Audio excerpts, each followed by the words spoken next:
My cheating fiancée tried to convince me that I was to blame for her affairs, so I told her off and walked away into the sunset. Let me start from the beginning. Yesterday, my fiancée and I were at the venue for our wedding, which is set to happen in 4 months, to discuss final details with the staff. We drove there separately since she came straight from work. Toward the end of the meeting, she told me her friend had returned a rental car and needed a ride home. She asked if I minded. I said sure, no big deal. I didn't think much of it since the venue was close to our house and I know her friend well. When I got home, I tried calling my fiancée for the next 3 hours. No answer. Around 1:30 a.m., I texted her friend, asking if everything was okay and if my fiancé had made it to her. I was really worried. Eventually, my fiancé came home and said, "Sorry, it took longer than I thought. My friend decided to chat with some people, and I had to wait for her." I said, "Okay, no problem, just let me know next time so I don't freak out." A few minutes later, her friend finally texted me back, "Sorry, I couldn't make it to the wedding venue." I asked my fiancé, "Wait, didn't you meet up with your friend tonight? Why is she saying something different?" I was confused. Why would she lie to me? She replied, "I don't know, I can't control what my friends say." That set off major alarm bells. I looked through her phone. Yeah, I did it and I don't regret it one bit. I saw that as soon as she got home, she'd called the friend who'd texted me right after she walked in. I also noticed a 1-hour call with an unknown number on her way to the venue. Earlier, I'd asked her which rental company her friend used and a few other questions.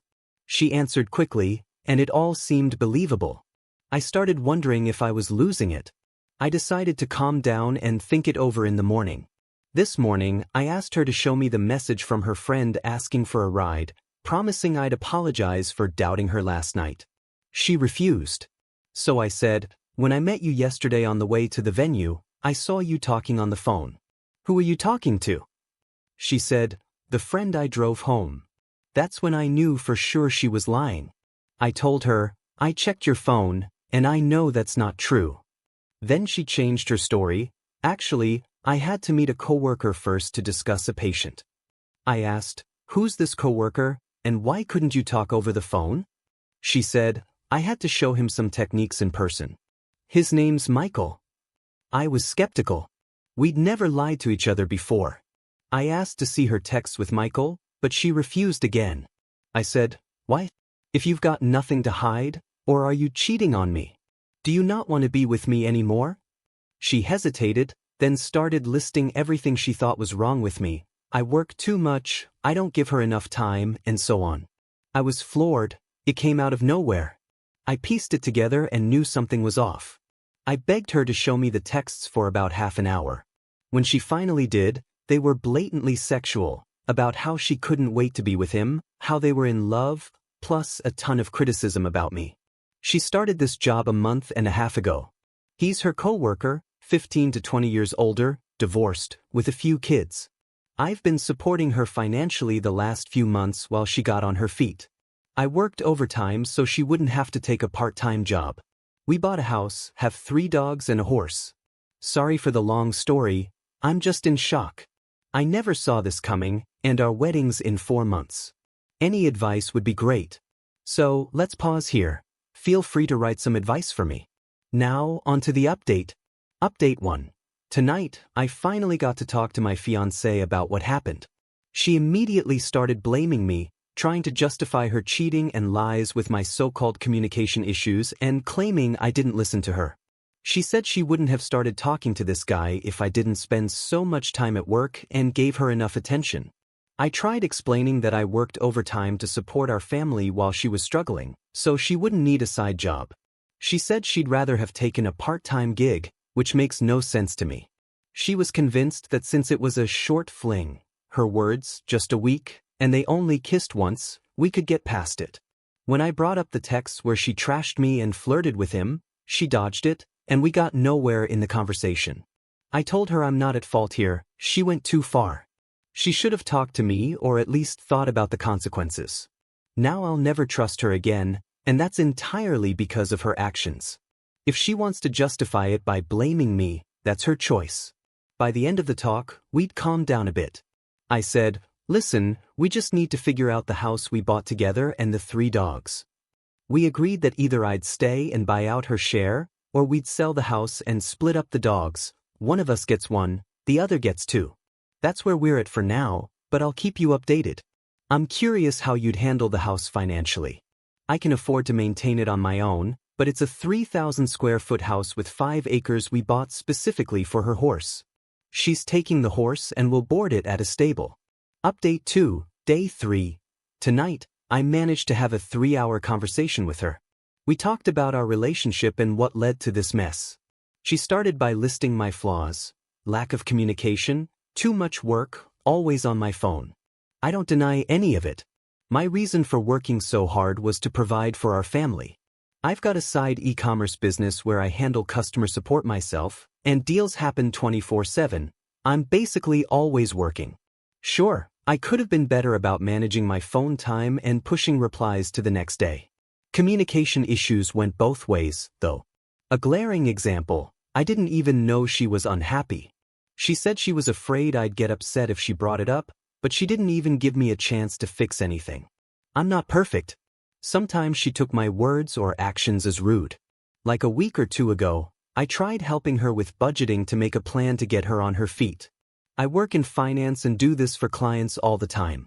She once said she owed me $1 and would pay me back with her paycheck. I replied something like, "I think it's a bit more. Let's check the transfers to our joint account." Turns out she owed over $5. I wasn't trying to shame her, just show how much I contribute to our budget. She took it as me humiliating her. Maybe I picked a bad moment. She said I'd become too obsessed with money, but I just wanted our finances in order, especially with big wedding expenses ahead. I was trying to plan it all out. It really bothers me that she's justifying her cheating by pointing to my flaws. She kept saying she's shocked I'd throw away 7 years of our relationship, and I have to keep reminding her, I didn't throw it away, she did with her actions. She also claimed I told too many people about this too fast, that we could have worked it out alone.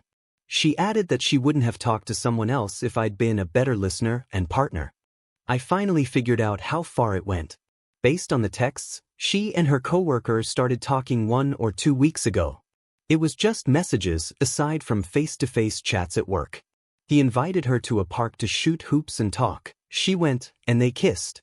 I honestly believe it didn't go further than that yet, but it would have soon, it's obvious.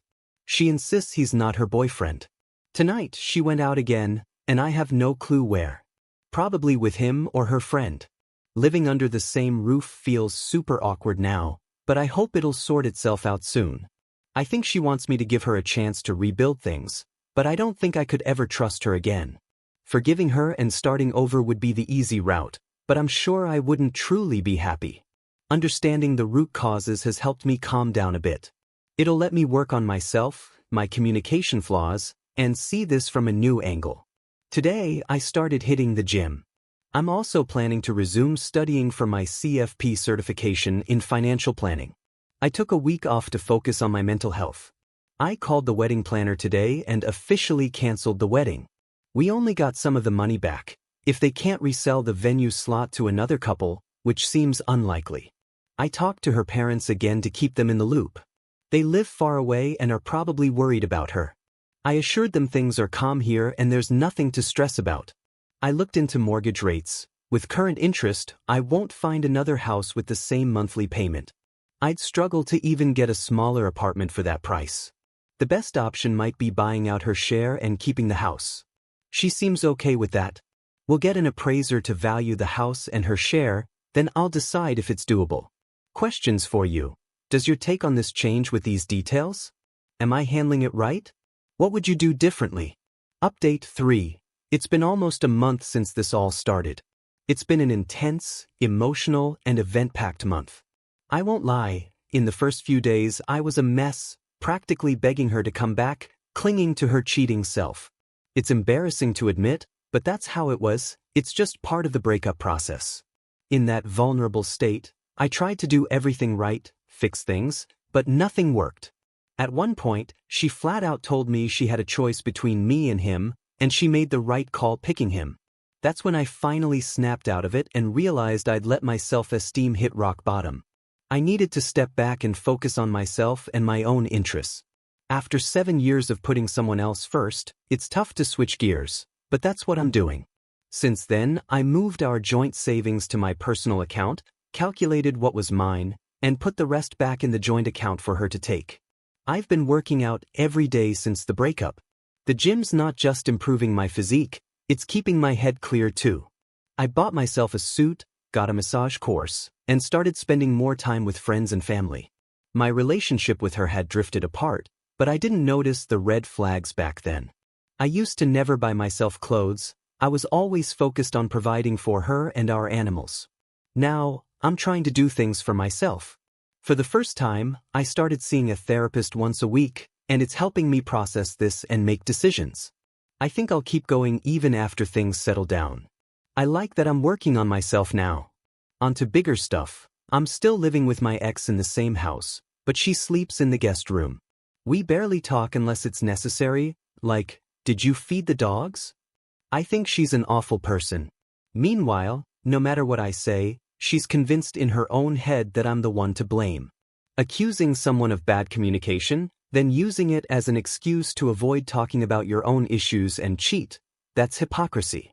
She lives in her own made-up world, and I've stopped trying to convince her of anything because it's pointless. I've started the process of selling the house. I found an agent and settled on a price, but then she suddenly asked me to contact 2 more agents for their opinions, one recommended by her friend. Sure, whatever. I made the calls, set up the meetings, and met with everyone. That's how it always was in our relationship. I did everything and she just told me what else I needed to do. It's unfair, but I agreed just to get it over with. In the end, we stuck with the first agent. On Sunday, we took photos of the house and listed it that evening. This Saturday's the open house, and there's already a lot of interest from buyers online. She's planning to move her horse to some stable. We discussed the dogs. I offered to take one or let her keep all 3. She said she'd keep them all so they wouldn't be separated. They're happy together, and I don't want to fight over them. Honestly, it gives me a real fresh start. A week ago, I met a girl I've been spending a lot of time with. I don't have high expectations, but I enjoy talking to her. She went through something similar in the past and helps me cope. It's weird talking to a kind, attentive, independent woman. It made me realize how self-centered my ex was. Warnings from family and friends were spot on. I'd fallen into a routine trap. I wasn't enjoying life, just coasting in a comfortable setup. A nice house, big lot, cool animals. I didn't want to mess up that stability, so I kept going on autopilot. Some might say it's 7 wasted years, but I see it as a lesson. I won't ignore red flags anymore. I won't let myself get stuck in a comfort trap again. I'll stay connected with family and friends instead of sacrificing them for a relationship. Huge thanks to everyone who commented on my posts. I wrote this because I didn't know what to do, and every one of you who took the time to help a stranger online is incredible. I read every comment. I'm excited for the next chapter of my life, wherever it takes me. Thanks from the bottom of my heart. Update 4. It's been a while since my last update. Hard to believe this all went down over 4 months ago. Time has made it a lot easier. If anyone stumbles into a similar situation, I hope they see that time really does heal. I lived with my ex in the same house until mid-May. It was tough being around her and the dogs, knowing my old life was over. We were just roommates who couldn't stand each other. I avoided her as much as I could, but not completely. We slept in separate rooms, doors open so the dogs could roam. After a few weeks, she stopped staying out overnight, but her constant texting and calls didn't stop. I think she and that guy decided not to keep dating, just stay friends. I'm not sure, just guessing. She moved out mid-May, taking 2 of the 3 dogs. Saying goodbye to them was brutal. It felt like losing family. The last month in that house, I met up with her and the dogs in a park a couple times. They were happy to see me, but I could tell they'd adjusted to their new life, which calmed me down a bit. She moved into an old house in a rougher neighborhood. It had a yard but no fence. She wanted to build one. That whole time, I hit the gym daily and worked on my business. I knew life would get pricier, and I wanted to be ready. From March to June 15th, when I finally moved out, my business hit 6 figures. I didn't make big purchases, so I saved a decent chunk, plus the money from the house sale. That let me easily afford a nice house in a good area with a big yard for the dog staying with me. Selling the old house went smoothly, but buying the new one was a hassle. Luckily, the buyers of my old place let me rent it from them for a month while I house hunted. I made 5 offers on different homes. Only the last one got accepted in late May. Living in the old house after she left was hard. It was full of memories. After she took 2 dogs, it felt empty. Moving was rough, but friends and family really stepped up. I've been in the new house over a month now, and it feels more like home every day. I'm still seeing that girl, and we're officially dating now. I live closer to her, which is convenient. She treats me well, and I'm lucky she came into my life. She helped me through this and gets my mood swings and need for space. I've never been in a relationship where I'm treated this good. It's making me a better person. I feel emotionally wiser. Even though this was one of the hardest things I've faced, I'm glad it happened. I was about to marry a selfish, ungrateful woman. I was stuck in a routine because it was easy, and I didn't want to ruin stability for my own happiness. Now, I'm working on myself and figuring out what I really want. I'll also make sure my dog lives her best life. I think about my ex a lot, good and bad moments, but my therapist helped me see I'll probably never get an apology. She's too proud to admit she was wrong. We barely talk. I don't plan to see her or the other 2 dogs again. I think it's best for everyone. If you've got questions, drop them in the comments. I'll answer. But this story's done for me and I won't post more. Thanks to everyone who followed along and supported me. You helped more than you know. Now, I'm pumped for the next phase of my life, wherever it leads.